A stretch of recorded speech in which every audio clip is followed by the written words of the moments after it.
بسم الله الرحمن الرحيم. الحمد لله نحمده ونستعينه ونستغفره ونعوذ بالله من شرور أنفسنا وسيئات أعمالنا، من يهده الله فلا مضل له ومن يضلل فلا هادي له. أشهد أن لا إله إلا الله وحده لا شريك له، وأشهد أن محمدًا عبده ورسوله. اللهم صل على محمد وعلى آل محمد كما صليت على إبراهيم وعلى آل إبراهيم إنك حميد مجيد. اللهم بارك على محمد وعلى آل محمد كما باركت على إبراهيم وعلى آل إبراهيم إنك حميد مجيد. بعد أعوذ بالله من الشيطان الرجيم. يا أيها الذين آمنوا اتقوا الله حق تقاته ولا تموتن إلا وأنتم مسلمون. وقال أيضا: يا أيها الناس اتقوا ربكم الذي خلقكم من نفس واحدة وخلق منها زوجها وبث منهما رجالا كثيرا ونساء واتقوا الله الذي تساءلون به والأرحام إن الله كان عليكم رقيبا. وقال أيضا: يا أيها الذين آمنوا اتقوا الله وقولوا قولا سديدا يصلح لكم أعمالكم ويغفر لكم ذنوبكم ومن يطع الله ورسوله فقد فاز فوزا عظيما. أحسن الحديث كتاب الله، وخير الهدي هدي محمد صلى الله عليه وسلم، وشر الأمور محدثاتها وكل محدثة بدعة وكل بدعة ضلالة وكل ضلالة في النار. فيا عباد الله، أوصيكم أولا بتقوى الله. ألا إن التقوى تنجيكم من النار وتدخلكم في الجنة. எல்லா புகழும் புகழ்ச்சியும் இந்த உலகத்தை படைத்து பரிபாலித்து ஆட்சி புரிந்து கொண்டிருக்கின்ற எல்லாம் அல்ல அல்லாஹ்வுக்கே அல்ஹம்துலில்லாஹ். அவன் தனித்தவன், இணைதுணையற்றவன், சர்வ வல்லமை படைத்தவன் என உள்ளத்தினால் உறுதி கொண்டு நாவினால் சாட்சி பகிர்கிறேன். சாந்தியும் சமாதானமும் எம் உயிரிலும் மேலான முஹம்மது நபி ஸல்லல்லாஹு அலைஹி வஸல்லம் அன்னவர்கள் மீதும், அவர்களுடைய வாழ்க்கையை அப்படியே எடுத்து நடந்த உத்தம சஹாபாக்கள், தாபிஉன்கள், தபஉத் தாபிஈன்கள், இன்று வரைக்கும் இஸ்லாத்தை அதன் தூய வடிவிலே பின்பற்றி கொண்டிருக்கின்ற முஸ்லிமான ஆண்கள் பெண்கள் இருபாலாருக்கும் அல்லாஹ்வினுடைய அருள் என்றென்றும் நிலவட்டுமாக. அன்பார்ந்த இஸ்லாமிய உறவுகளே, அல்லாஹ் சுப்ஹானஹு வ தஆலா தயார்படுத்தியிருக்கக்கூடிய உயர்தரமான உன்னதமான அந்த சுவனத்தின் மீது ஆசை வைத்து அல்லாஹும் அல்லாஹ்வுடைய தூதரும் எவைகளையெல்லாம் எடுத்து நடக்குமாறு எமக்கு கட்டளையிட்டு இருக்கின்றார்களோ, மௌத்துக்கு முன்னிருக்கக்கூடிய வாழ்க்கையில் முடியுமானவரை அவைகளை எடுத்து நடக்குமாறும், அல்லாஹ் சுப்ஹானஹு வ தஆலா தயார்படுத்தியிருக்கக்கூடிய நரகத்தையும் அதனுடைய வேதனைகளையும் பயந்து அல்லாஹும் அல்லாஹ்வுடைய தூதரும் எவைகளையெல்லாம் விட்டு தவிர்ந்து ஒதுங்கி நடக்குமாறு எமக்கு தடையிட்டு இருக்கின்றார்களோ, மௌத்துக்கு முன்னிருக்கக்கூடிய வாழ்க்கையில் முற்று முழுதாக அவைகளை தவிர்ந்து ஒதுங்கி நடக்குமாறு முதலில் எனக்கும் அப்பால் உங்களுக்கும் நசீகத்தும் வசியத்தும் செய்து கொண்டவனாக. அன்பார்ந்தவர்களே, அல்லாஹ் சுப்ஹானஹு வ தஆலா சூரா தாரியாத்தில் இப்படியான ஒரு செய்தியை சொல்கிறான். வதக்கிர் ஃபஇன்ன ذிக்ரா தன்ஃபஉல் முஃமினீன். நபியே, நீங்கள் ஞாபகமூட்டுங்கள். அந்த ஞாபகமூட்டல் மூமின்களாக இருந்தால் அவர்களுக்கு பிரயோசனம் அளிக்கும் என்ற ரீதியில் இங்கு சொல்லப்படுகிற செய்திகளினூடாக எங்களுடைய வாழ்க்கையில் மாறுதல்கள் வர வேண்டும். எப்பொழுதும் ஒரு மூமின் ஒரே நிலைமையில் இருக்க மாட்டான். அவனுடைய ஈமான் என்பது கூடி குறையக்கூடிய ஒரு செய்தி. எனவே இந்த உரையிலிருந்து எங்களிடத்திலே பிரயோசனங்களை எடுத்து வாழ்க்கையில் நல்ல விடயங்களை செய்து சுவனம் போக வேண்டும் என்ற பிரார்த்தனையோடு, அன்பார்ந்த இஸ்லாமிய உறவுகளே, இன்றைய ஜும்மாவினுடைய தலைப்பாக எமது ஈமானை பரிசோதிப்போம் என்ற தலைப்பு தரப்பட்டிருக்கிறது. ஆரம்பமாக ஏன் இந்த தலைப்பு தெரிவு செய்யப்பட்டது என்பதை முதலில் நாங்கள் தெரிந்து கொள்ள வேண்டும். உண்மையில் இன்றைய கால சூழல் எங்களுடைய சமூகத்தினுடைய கல்வி என்பது உச்சகட்டத்திலே இருந்து கொண்டிருக்கிறது. கல்வியினூடாக எங்களுடைய சமூகம் உயர்வுக்கு சென்று கொண்டிருக்கிறது. ஆனால் கல்வியின் பக்கம் உயர்ந்து கொண்டு செல்கிற ஒரு சமூகம் இன்னும் ஒரு பக்கம் ஈமானினுடைய வீழ்ச்சியோடு காணப்படுகிறது. குறிப்பாக இன்றைய நவீன தொலைத்தொடர்பு சாதனங்களினுடைய அந்த உபயோகத்தினூடாக இன்றைய ஒரு செய்தியை படிக்க வேண்டுமாக இருந்தால் ChatGPT, AI போன்ற அந்த தொழில்நுட்பங்கள் வந்ததனுடைய விளைவு ஈமானுக்கு வேட்டு வைக்கக்கூடிய பல்வேறு செய்திகள். இஸ்லாத்தை எல்லாம் இந்த உரையிலே பேத்து படிக்க வேண்டுமா, அதுக்குத்தான் எங்களுக்கு ChatGPT இருக்குது என்று சொல்லி அதிலே இஸ்லாத்தை படிக்க ஆரம்பித்ததனுடைய விளைவு நபி எல்லாம் இருக்கிறார்களா, அல்லாஹ் இருக்கிறானா, ChatGPTல எல்லாமே தெரியுது என்று அல்லாஹ்வின் மீது சந்தேகப்படக்கூடிய அளவுக்கு எங்களுடைய சமூகத்தில் ஒரு சிலர்கள் வளர்ந்து கொண்டு வருகிறார்கள். எனவே இளைய சமுதாயத்தினுடைய ஈமானை பலப்படுத்த வேண்டிய ஒரு நிலையிலே நாங்கள் எல்லோரும் இருக்கிறோம். அதுபோல இன்று அமெரிக்காவிலே நடைபெறக்கூடிய உலக கிண்ண போட்டி ஃபுட்பால், அதாவது வேர்ல்ட் கப் நடந்து கொண்டிருக்கிறது. இந்த உலக கிண்ண போட்டி எமது நாட்டை பொறுத்த மட்டிலே அங்கு நடக்கக்கூடிய நேரம் என்பது எமது நாட்டிலே இரவு நேரமாக இருக்கிறது. எங்களுடைய இளைஞர்கள் அந்த போட்டியை பார்த்து கண்டுகளிப்பதனூடாக அவர்களுடைய ஈமான் தொழுகையுடைய நேரங்கள் அங்கு வீணடிக்கப்படுகிறது. அதிலே மூழ்கி போவதனால் சுபகு தொழுகை தஹஜ்ஜுடைய நேரமெல்லாம் அப்படியே இல்லாமல் போய்விடுகிறது. இப்படி ஈமானினுடைய குறைபாடு எங்களுடைய சமூகத்திலே இன்றைய கால சூழலில் இருப்பதை நாங்கள் அவதானிக்க முடியும். எனவேதான் நானும் நீங்களும் ஒவ்வொருவர்களும் என்னுடைய ஈமான் எப்படி இருக்கிறது, உண்மையில் நான் அல்லாஹ்வை சரியாக நம்பி இருக்கிறேனா, நான் சுவனத்திற்கான செயற்பாடுகளை செய்கிறேனா என்பதை பரிசோதிக்க வேண்டிய ஒரு காலகட்டத்தில் இருப்பதனால்தான் இந்த தலைப்பு தெரிவு செய்யப்பட்டது. அன்பார்ந்தவர்களே, பொதுவாக சிறு வயதிலிருந்தே நாங்கள் ஈமான் கொள்ள வேண்டிய விடயங்களை படித்திருக்கிறோம். ஈமான் என்றால் என்ன என்பதை முதலில் நாங்கள் தெரிந்து கொள்ள வேண்டும். சிறு வயதிலேயே பாடசாலைகளிலே எங்களுக்கு சொல்லித் தருவார்கள். ஆமன்து பில்லாஹி வ மலாயிகத்திஹி வ குதுபிஹி வ ருசுலிஹி என்று ஈமான் கொள்ள வேண்டிய விடயங்களை சிறு வயதிலே எங்களுக்கு சொல்லித் தந்திருப்பார்கள். ஏதோ பாடசாலையில் சொல்லித் தந்தார்கள், பாடமாக்கி கொண்டோம் என்று எங்களுடைய சமூகம் இருக்கிறது. ஆனால் அந்த ஈமானை சரியாக உணர்ந்து கொள்ளாத ஒரு சமூகம்தான். ஈமான் என்றால் என்ன என்பதை சரியாக படிக்காததனால் தான் இன்று எங்களுடைய சமூகம் ஒழுக்கத்திலே வீழ்ச்சி அடைவதற்கும், பொருளாதாரத்தில் வீழ்ச்சி அடைவதற்கும், வாழ்க்கையில் பின்னடைவை அடைவதற்கு ஈமானில் உறுதி இல்லாத தன்மை என்பதை புரிந்து கொள்ள வேண்டும். அல்லாஹ்வினுடைய தூதர் ஸல்லல்லாஹு அலைஹி வஸல்லம் அவர்கள் தங்களுடைய மக்காவினுடைய வாழ்க்கையில் தொழுகை கடமையாக்கப்படவில்லை, மக்காவினுடைய வாழ்க்கையில் ஜகாத்து கடமையாக்கப்படவில்லை, மக்காவினுடைய வாழ்க்கையில் நோம்பு கடமையாக்கப்படவில்லை. அங்கு அல்லாஹ்வுடைய தூதர் 13 வருட காலம் செய்த சேவை என்ன தெரியுமா? 13 வருட காலம் அந்த சமூகத்துக்கு அல்லாஹ்வுடைய தூதர் பிரச்சாரம் செய்ததெல்லாம் ஈமானை பற்றிய நம்பிக்கை சார்ந்த விடயங்களை ஒரு மனிதனுடைய உள்ளத்தில் ஆழமாக பதிகின்ற போதுதான் அவரிடத்திலே பல மாற்றங்கள் உருவாகும்.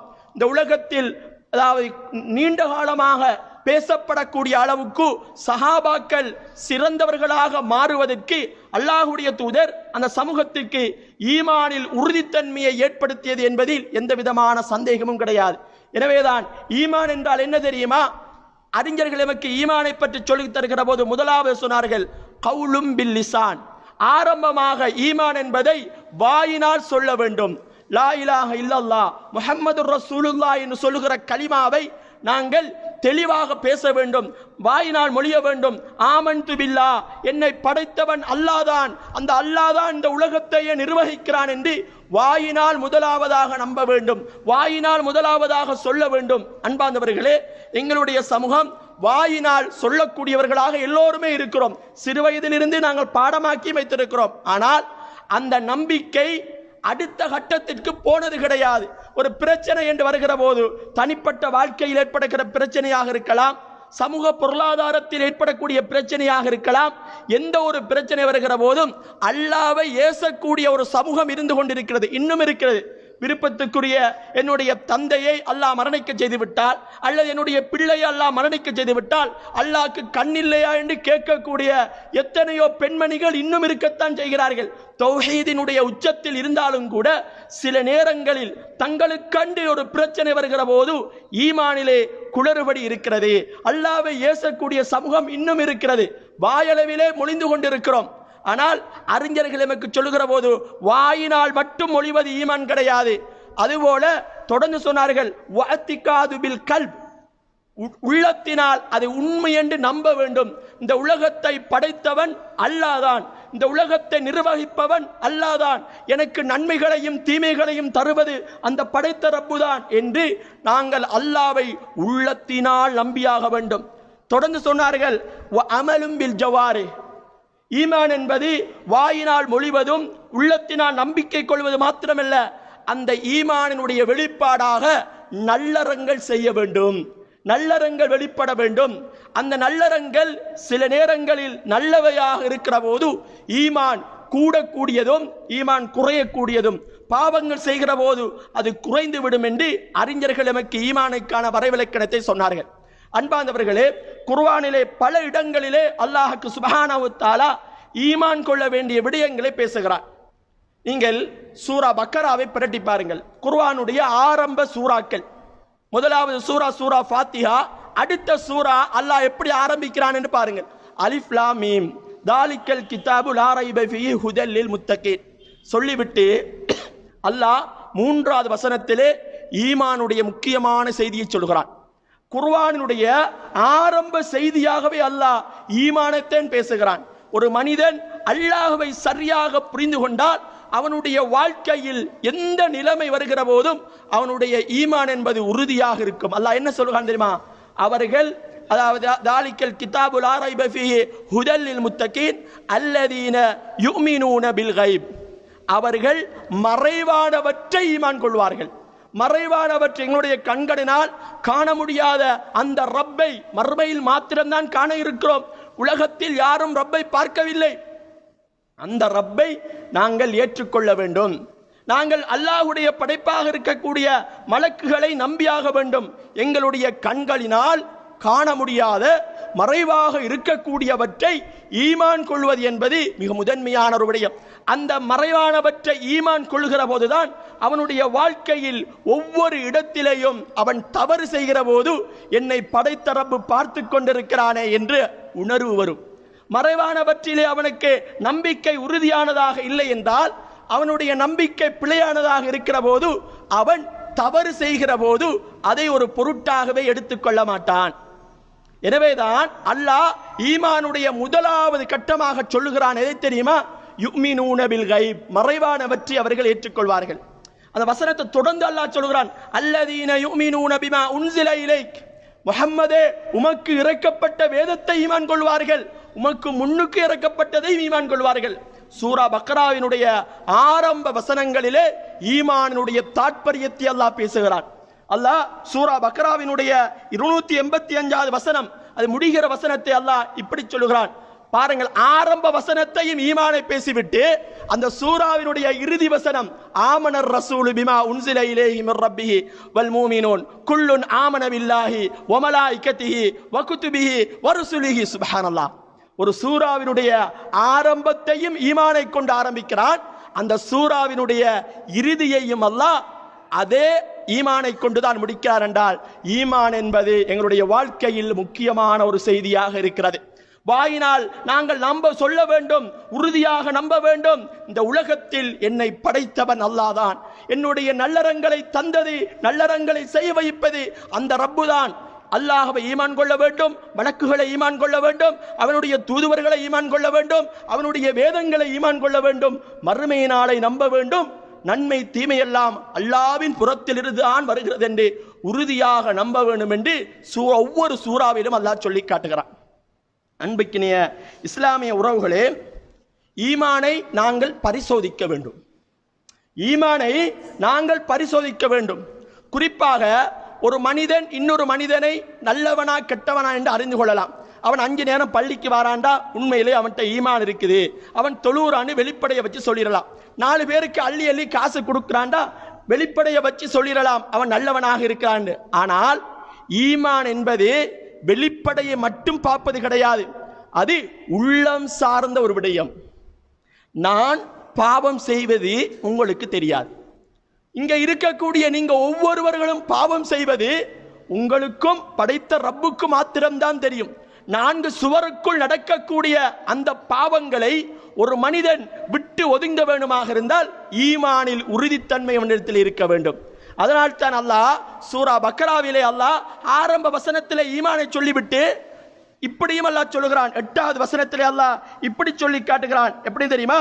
வமினன் நாசி, சில மனிதர்கள் இருக்கிறார்கள், அவர்கள் மை யகூலு ஆமன்னா பில்லாஹ், அவர்கள் சொல்வார்களாம் நான் அல்லாஹ்வை நம்பி இருக்கிறேன் என்று சொல்வார்கள். வல் யௌமில் ஆகிர், மறுமை நாளை நம்பி இருக்கிறேன் என்று சொல்வார்கள். சொல்லிவிட்டு அல்லாஹ் சொல்கிறான் வமாஹும் பிமுமினீன், அவர்கள் மூமின்கள் கிடையாது. ஏன்? வெளிரங்கத்திலே நான் தொழுகிறேன், வெளிரங்கத்திலே நான் ஹஜ்ஜி செய்கிறேன், வெளிரங்கத்திலே நான் ஜகாத்து கொடுக்கிறேன். ஆனால் உள்ளரங்கத்திலே 4 சுவருக்குள் அவன் தனித்து விடுகிற போது, எனக்கான பெட்ரூமினுடைய வாழ்க்கையில் நான் தனிமையில் இருக்கிற போது, நான் என் செய்கின்ற தவறு உங்களுக்கு தெரிய போவது கிடையாது, நீங்கள் செய்கிற தவறு அடுத்தவனுக்கு தெரிய போவது கிடையாது, என்னுடைய வாகனம் வட்டியில் இருக்கிறதா என்று யாருக்கும் தெரியாது, நான் எந்த பெண்ணோடு கள்ள தொடர்பில் இருக்கிறேன் என்று யாருக்கும் தெரியாது, எனக்கும் படைத்த ரப்புக்கு மாத்திரம்தான் தெரியும். எனவேதான் அல்லாஹ் நம்பிக்கையை பற்றி பேசுகிற போது என்ன சொல்லுகிறான் தெரியுமா? வெளிரங்கத்தில் சூவியாக இருக்கலாம், வெளிரங்கத்திலே நல்லவனாக இருக்கலாம், ஆனால் அல்லாஹ் சொல்லுகிறான் சில மனிதர்கள் சொல்லிக்கொண்டே இருக்கிறார்கள் அல்லாஹ் இருக்கிறான், மர்மம் ஒன்று இருக்குதுன்னு வெளியில பேசிக்கொண்டிருப்பாங்க, ஆனால் தனிமை என்று வருகிற போது அவர்கள் பாவம் செய்வதற்கு முனைந்து விடுகிறார்கள். எனவேதான் அவர்கள் ஈமான்தாரிகள் அல்ல. அல்லாஹ்வினுடைய தூதர் ஈமானை பற்றி பேசுகிற போது உள்ளத்தோடு சம்பந்தப்பட்டு தான் பேசினார்கள்.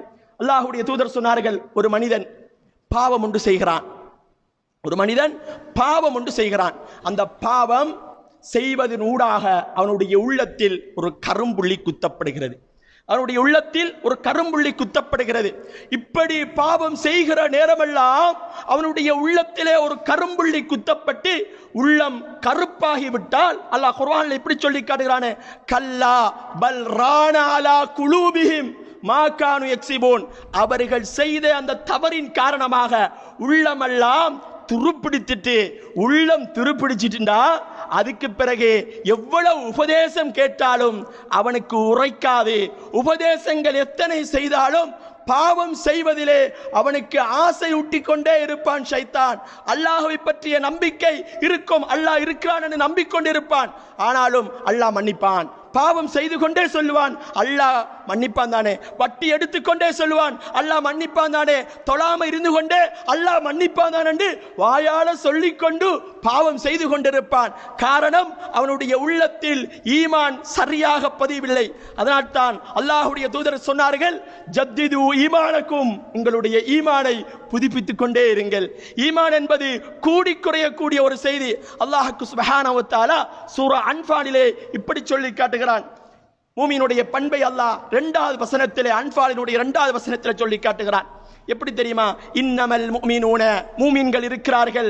மூமின்களை பற்றி அல்லாஹ் சொல்கிற போது இதா துக்கிரல்லாஹ், அல்லாஹ்வை பற்றி அவர்களுக்கு சொல்லுகின்ற போதெல்லாம், அல்லாஹ்வை பற்றி அவர்களுக்கு பேசுகிற போதெல்லாம் அவர்களுடைய ஈமான் வஜிலத் குலூபுஹும், உள்ளங்கள் நடுநடுங்கும். அல்லாஹ்வை பற்றி, அல்லாஹ்வுடைய பெயர்களை பற்றி, அல்லாஹ்வுடைய சிபத்துக்களை பற்றி அல்லாஹ் அல்லாஹ் என்று சொல்லுகிற போதெல்லாம் உள்ளம் நடுநடுங்கும். எங்களில் எத்தனை பேருக்கு அல்லாஹ்வை பற்றி பேசுகிற போது சாதாரணமாக கடந்து விடுகிறோம்.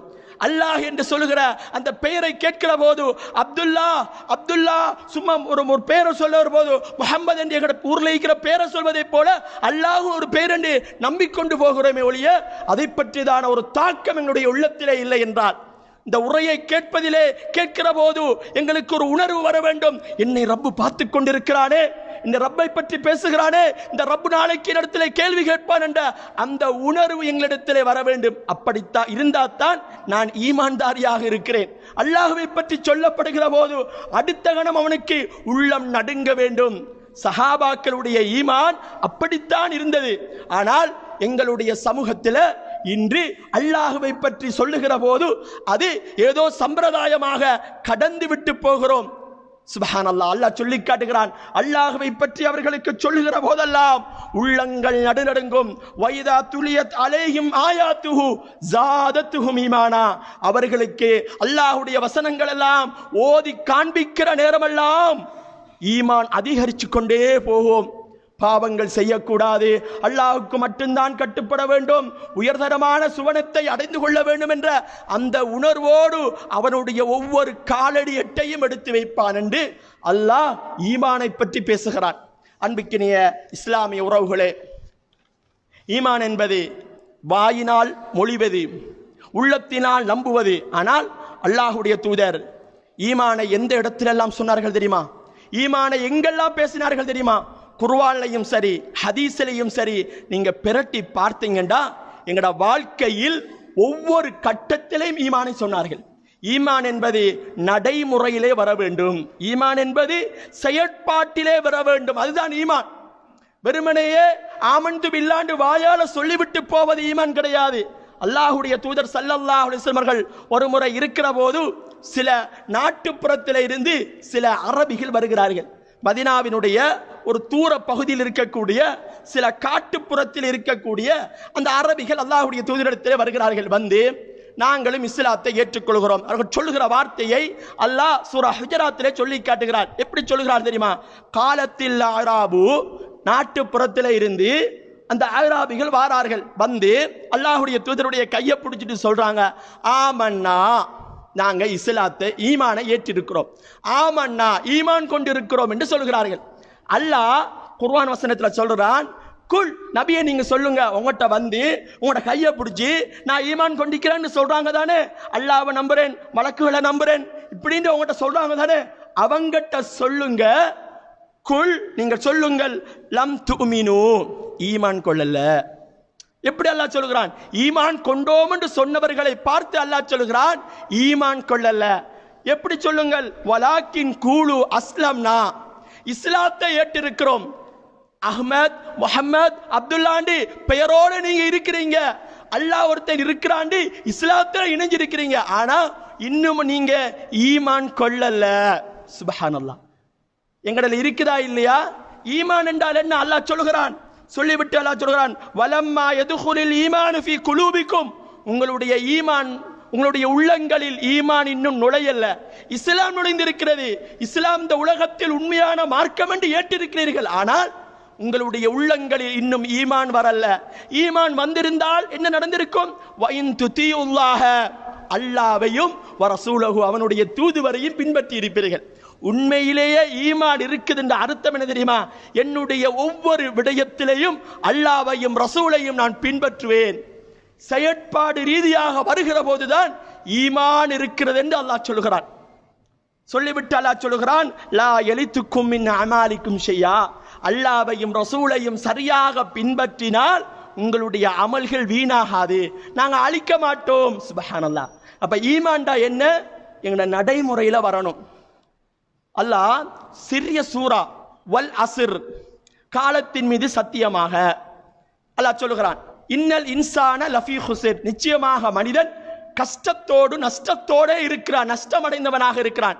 சொல்லிவிட்டு அல்லாஹ் சொல்கிறான், இல்லல்லதீன ஆமனு, ஈமான் கொண்டவர்களை தவிர. ஏன் ஈமான் கொண்டவர்கள் அல்லாஹ் சொல்லுகிறான்? சொல்லிவிட்டு அல்லாஹ் என்ன சொல்லுகிறான் தெரியுமா? அடுத்த வசனத்தை, அடுத்த ஈமான் கொண்டவர்கள் வஅமிலுஸ் சாலிஹாத், அமல் செய்வாங்க, நல்லறங்கள் செய்வாங்க. அல்லாஹ்வை நம்பி இருக்கிறோம் மட்டும் வாயால சொன்னா ஈமான் அல்ல, நடைமுறைக்கு வர வேண்டும். அதனால் தான் அல்லாஹ்வுடைய தூதர் ஸல்லல்லாஹு அலைஹி வஸல்லம் அவர்கள் எந்த ஒரு நிலையிலேயும் எப்படி சொல்வார்கள் தெரியுமா? அமல்களை சொல்லுகிற போது ஈமானோடு பேசுவார்கள். சொல்வார்கள், மன் கான யுமினு பில்லாஹி வல் யௌமில் ஆகிர், யார் அல்லாஹ்வை நம்பி இருக்கிறார்களோ, யார் மறுமை நாளை நம்பி இருக்கிறார்களோ அவர்கள் ஃபல்யகுல் கைரன், பேசினால் நல்லதை பேசட்டும். ஒரு மனிதன் அவனுடைய வாயிலிருந்து வருகின்ற வார்த்தை நல்ல வார்த்தையா இருக்கணும். ஒருத்தன் அசிங்கத்தை தூசணத்தை பேசுறான்டா, அவன் ஈமான் கொள்ளல. எப்படி அல்லாஹ் ரசூலுல்லாஹ் சொல்றான் பாருங்களா? கெட்ட விஷயத்தை ஒருத்தன் பேசுறான்னு சொன்னா இன்னும் அவன் ஈமான் கொள்ளல. அல்லாஹ்வுடைய தூதர் அந்த ஹதீஸ்ல மராத் சொன்னார்கள், மன் கான யுமினு பில்லாஹி வல் யௌமில் ஆகிர், யார் அல்லாஹ்வையும் மறுமையையும் நம்பி இருக்கிறாங்களோ, ஈமான் கொண்டு இருக்கிறார்களோ, ஃபல்யுக்ரிம் ஜாரஹு, அண்டை வீட்டானோடு நல்ல முறையிலே நடந்து கொள்ளட்டும். இன்றைக்கு எங்களோட சமூகத்துல பக்கத்து வீட்டுக்காராக்களோட வருஷக்கணக்கில் பேசாம இருக்கிறோமா இல்லையா? பக்கத்து வீட்டு ஆக்களோட சண்டை பிடித்துக் கொண்டிருக்கிறோமா இல்லையா? அல்லாஹ்வுடைய தூதர் பக்கத்து வீட்டானோடு சண்டை பிடித்தவன் மூமின் இல்ல.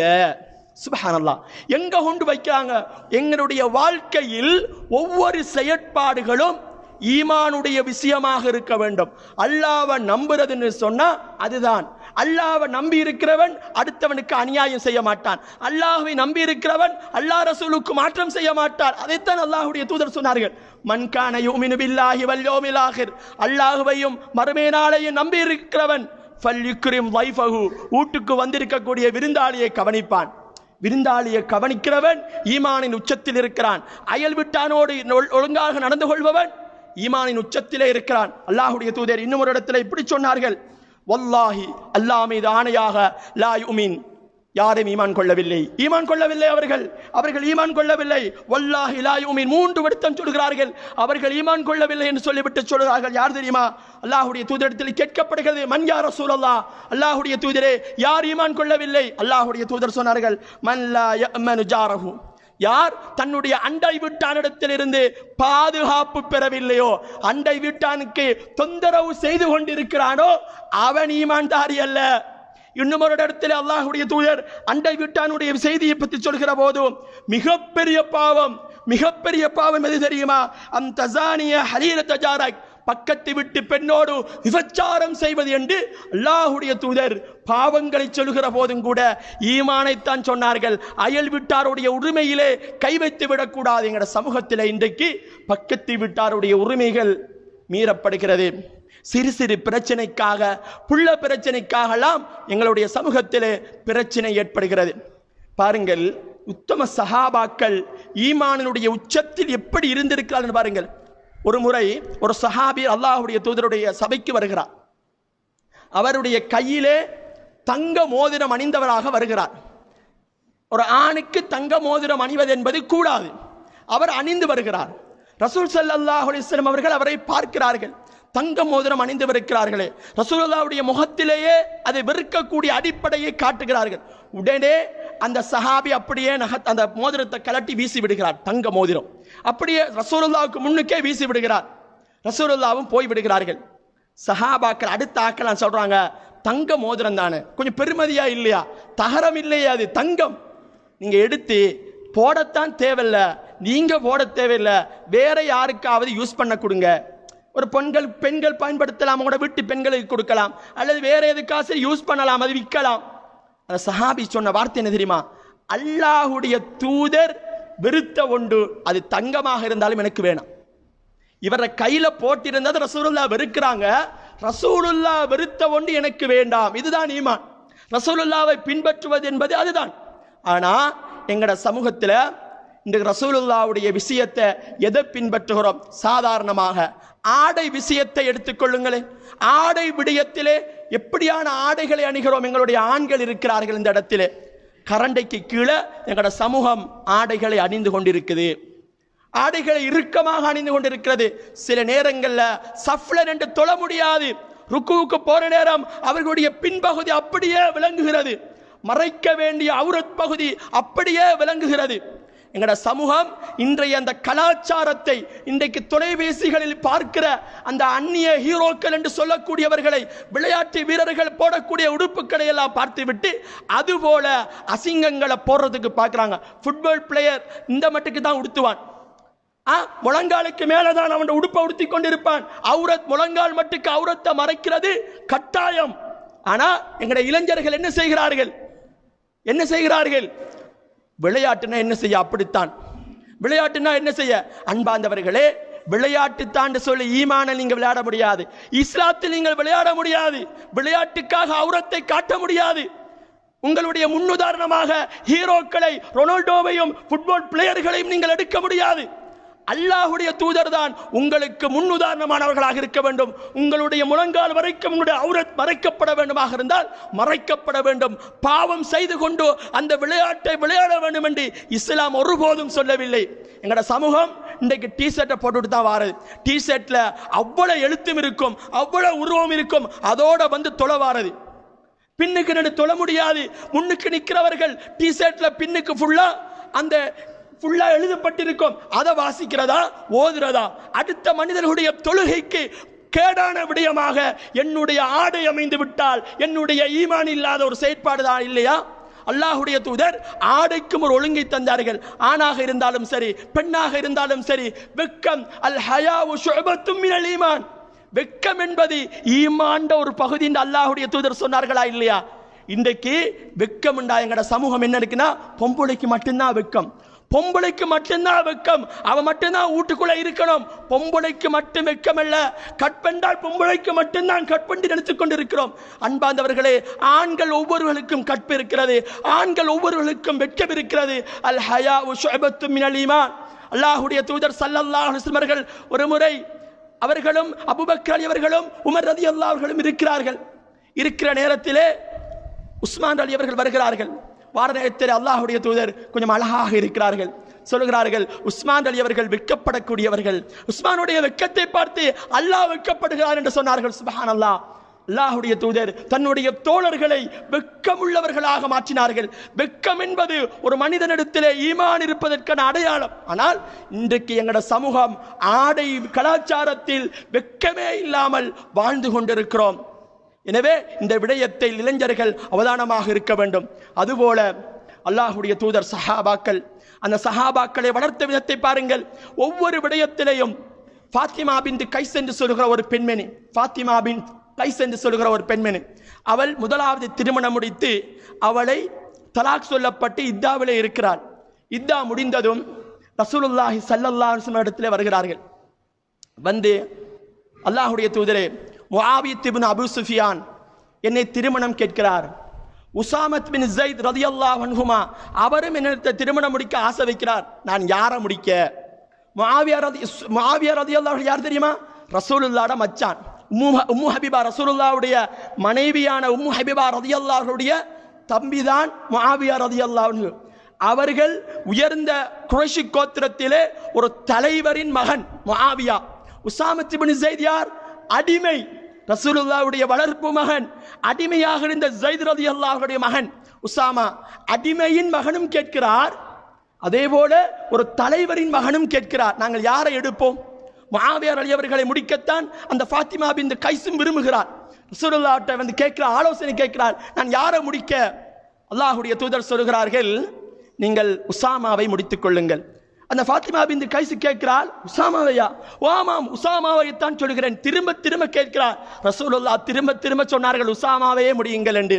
சுப்ஹானல்லாஹ். அந்த ஃபாத்திமா பின்த் கைஸ் சொல்கிறார், உசாமாவை முடித்ததன் பின்னால் நான் சந்தோஷமாக இருந்தேன். காரணம் என்ன தெரியுமா? ரசூலுல்லாஹ்வுடைய தெரிவு. ரசூலுல்லாஹ் என்னை தெரிவு செய்தார்கள், அதுதான் ஈமான். நபிகளார் தெரிவு செய்திருக்கிறார்கள் என்றால் நபிகளார் எனக்கு நல்லதைத்தான் சொல்லித் தருவார்கள். நபிகளாரை ஈமான் கொள்வது மிக முக்கியமான ஒரு விடயம். ஒவ்வொரு விடயத்திலேயும் நபிகளை பின்பற்ற வேண்டும். ஆனால் எங்களுடைய வாழ்க்கையில் திருமண விடயங்களில் எப்படியானவர்களாக நாங்கள் இருக்கிறோம்? அன்னிகாஹு மின் சுன்னத்தி, திருமணம் என்பது எனது வழிமுறை என்று அல்லாஹ்வுடைய தூதர் சொன்னார்கள். அன்பாந்தவர்களே, கொஞ்சம் யோசித்து பாருங்கள். அடுத்த மதத்தவர்களும் திருமணம் முடிக்கிறார்கள், அவர்களும் பிள்ளை குட்டி பெற்கிறார்கள். ஆடு மாடும் குட்டிகளை ஈன்று விடுகிறது, நாங்களும் பிள்ளையை பெற்கிறோம், நாங்களும் முஸ்லீம்கள். ஆனால் நாங்கள் பிள்ளை பெற்பதற்கும் நாங்கள் திருமணம் முடிப்பதற்கும் அவர்கள் திருமணம் முடிப்பதற்கும் ஒரே ஒரு வித்தியாசம் என்ன தெரியுமா? நாங்கள் முடித்தால் நன்மையாக மாறும், நாங்கள் பிள்ளை குட்டி பெற்றுக் கொண்டால் நன்மையாக மாறும், நாங்கள் தாம்பத்தியத்தில் ஈடுபட்டால் நன்மையாக மாறும். இதுதான் இஸ்லாம் எமக்கு ஈமான் என்று சொல்லித் தருகிற விஷயம். சுப்ஹானல்லாஹ். அப்படியாக இருந்தால் என்னுடைய ஈமான் உயர்தரமானதாக இருக்க வேண்டுமாக இருந்தால் என்னுடைய வாழ்க்கையின் ஒவ்வொரு அங்கத்திலேயும் திருமண நிகழ்வாக இருக்கலாம், எல்லா விடத்திலேயும் ஈமானை நான் பின்பற்ற வேண்டும். எங்களுடைய சமூகத்தில் இன்று திருமணம் என்பது ஒரு கலாச்சாரமாக போய்விட்டது. என்ன செய்ய? மௌலவியை கூப்பிட்டு பயான் செஞ்சு விட்டால் இஸ்லாமிய திருமணம் என்று சொல்லிக் கொண்டிருக்கிறோம். ஆனால் எல்லா அசிங்கங்களும் அங்குதான் இருக்கிறது. எங்களுடைய பெண்களை உடுத்தி வைத்திருக்கிறோம். உண்மையில் உடுத்தி வைத்திருக்கிற போது அந்த பெண்ணுக்கு தொழுகை இல்லாத நிலை ஏற்படுகிறது. தொழுகை இல்லாமல் லொஹருக்கு உடுத்தி வச்சா லொஹர் இல்ல, அசர் இல்ல, மக்ரிப் இல்ல, இஷா இல்ல, அப்படியே தொழுகையே இல்லாமல் கழித்துக் கொண்டிருக்கிறோம். அது பாவம் என்று கூட உணராமல் எங்களுடைய சமூகங்கள் இருக்கிறதாக இருந்தால் நாங்கள் எங்களுடைய ஈமான்களை புதுப்பிக்க கடமைப்பட்டிருக்கிறோம். அல்லாஹ்வுடைய தூதர் சொன்னார்கள், ஜத்திது ஈமானக்கும், உங்களுடைய ஈமானை புதுப்பித்துக் கொண்டே இருங்கள். என்னுடைய ஒவ்வொரு விடயத்திலையும் நாங்கள் ஈமானை ஃபாலோ பண்ண வேண்டும். அன்பிக்கினி இஸ்லாமிய உறவுகளே, இறுதியாக இந்த செய்தியை சொல்லி முடிக்கிறேன். அல்லாஹ்வினுடைய தூதர் ஸல்லல்லாஹு அலைஹி வஸல்லம் அவர்களை பற்றி ஒரு காஃபிர் சல்மானுல் ஃபாரிசி ரலியல்லாஹு அன்ஹு இடத்திலே கேவலமாக சொல்கிறான். எப்படி சொல்கிறான் தெரியுமா? என்ன உங்களோட முஹம்மத், உங்களோட நபி ஒன்றுக்கு இருக்கிறதையும் உங்களுக்கு சொல்லித்தராரே. உண்மையிலே கொஞ்சம் யோசித்து பாருங்க. எனக்கு ஒன்றுக்கு முன்னுக்குனா நான் என்ன செய்வேன்? எனக்கு சிறுநீர் கழிக்க வேண்டிய தேவை ஏற்பட்டால் நான் டாய்லெட் போவேன், இருந்துட்டு வந்துடுவேன். ஒவ்வொரு மனிதர்களும் இப்படித்தான், இயற்கை தேவை. இதை கேவலமா கேட்கிறான். உடனே சல்மானுல் ஃபாரிசி ரலியல்லாஹு அவர்கள் சொன்னார்கள் தெரியுமா? என்ன சொன்னார்கள் தெரியுமா? ஆம், என்னுடைய தூதர் சிறுநீர் கழிப்பதற்கும் ஒழுக்கத்தை கற்றுத் தந்திருக்கிறார்கள். எப்படி நினைச்சதோடு போய்த்து இருந்து விட முடியாது, போவதற்கான ஒழுங்கை சொல்லி தந்தார்கள். போகிற போது டாய்லெட்டுக்கு போற நேரம் துவா ஓதிவிட்டு போக வேண்டும். அல்லாஹும்ம இன்னி அஊது பிக்க மினல் ஹுபுதி வல் ஹபாயித் என்று துவா ஓதிவிட்டு போக வேண்டும். அங்கு கிபிலாவை முன்னோக்கி இருக்க முடியாது, அங்கு வலது கையால் சுத்தம் செய்ய முடியாது. அல்லாஹ்வுடைய தூதர் 3 விடுத்தங்கள் சுத்தம் செய்ய வேண்டும் என்று சொல்லி தந்தார்கள் என்று சல்மானுல் ஃபாரிசி ரலியல்லாஹு அவர்கள் சாதாரணமாக சிறுநீர் கழிப்பதையும் ஈமானோடு எம்முடைய தூதர் எமக்கு கற்றுத் தந்திருக்கிறார்கள் என்றால், என்னுடைய வாழ்க்கையில் ஒவ்வொரு அங்கமும் ஈமானோடு கலந்திருக்கிறது. நாங்கள் ஈமான்தாரியாக மாறுகிற போது உயர்ந்த நிலையை அடைந்து கொள்ளலாம். என்னுடைய ஒவ்வொரு செயற்பாடுகளையும் அல்லாஹ்வுக்கும் ரசூலுக்கும் பொருத்தமான வழியில் நாங்கள் கழித்துக் கொள்வோமாக. அப்பொழுதுதான் ஈமான்தாரிகளாக மாறி உயர்தரமான சுவனத்தை அடைந்து கொள்ள முடியும். எல்லாம் அல்லாஹ் நம் அனைவருக்கும் சுவனத்தை நசீபாக்குவானாக. வஆகிரு தஅவானா அல்ஹம்துலில்லாஹி ரப்பில் ஆலமீன்.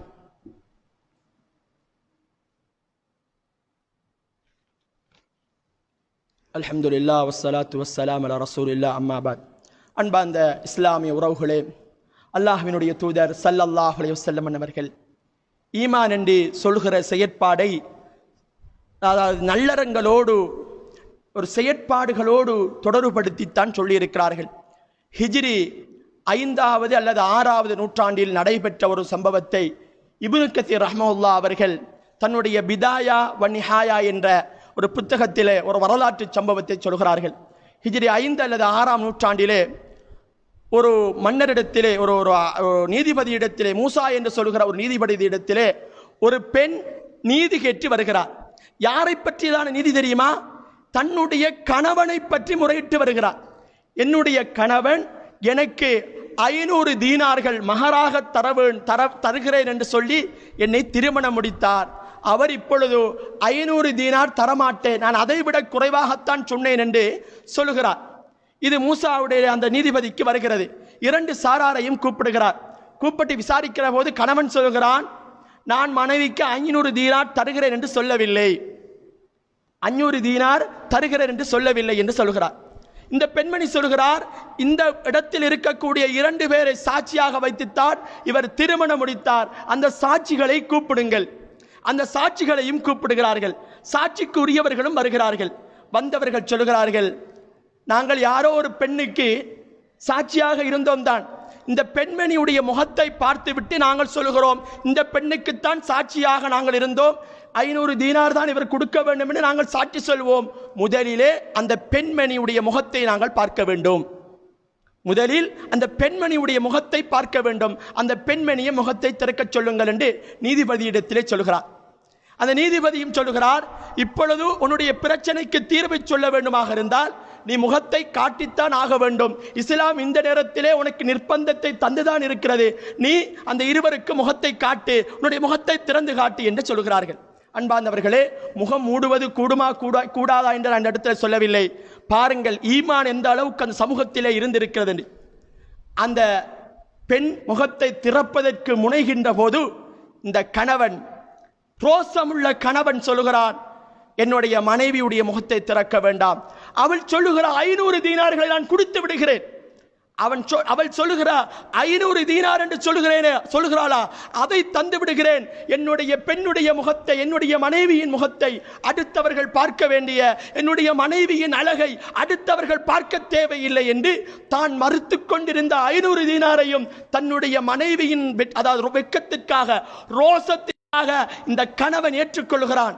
அந்த நேரத்தில் அந்த பெண்மணி சொன்ன பதில் என்ன தெரியுமா?